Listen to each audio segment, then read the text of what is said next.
Hi everybody, today I'm going to show you how to use Minitab to find the cumulative frequency and the cumulative relative frequency of a distribution.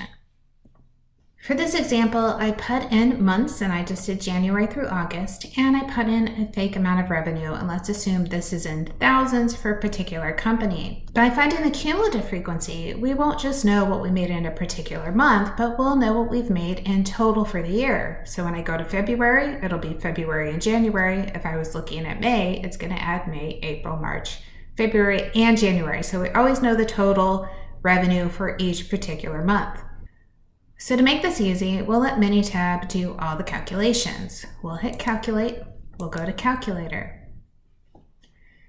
On the functions, you're looking for partial sum, so scroll down until you find it, or if you want to learn, it's PARS as a short code.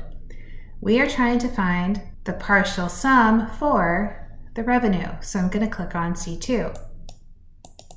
Where do I want to put that? I want that in the cumulative frequency column, which is C3.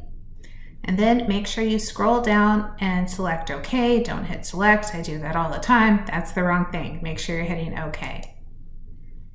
It fills in all the totals for us.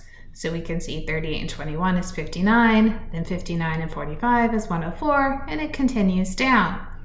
This also shows us by August we've made $352,000. Remember I said it was $1,000.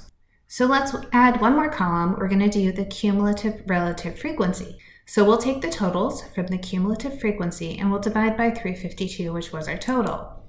To do that, we go back to calc, back to calculator. We're putting our answers into C4, which was the cumulative relative frequency, and our expression is the cumulative frequency, then divided by, let's put in our number 352.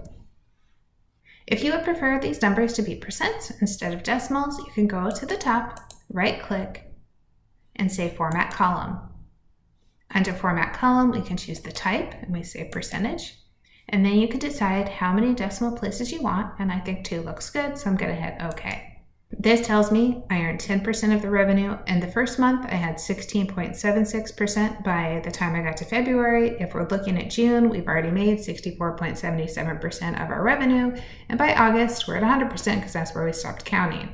Remember, the last line of your cumulative frequency is going to be your total, and the last line of your cumulative relative frequency should always be 100%. Good luck.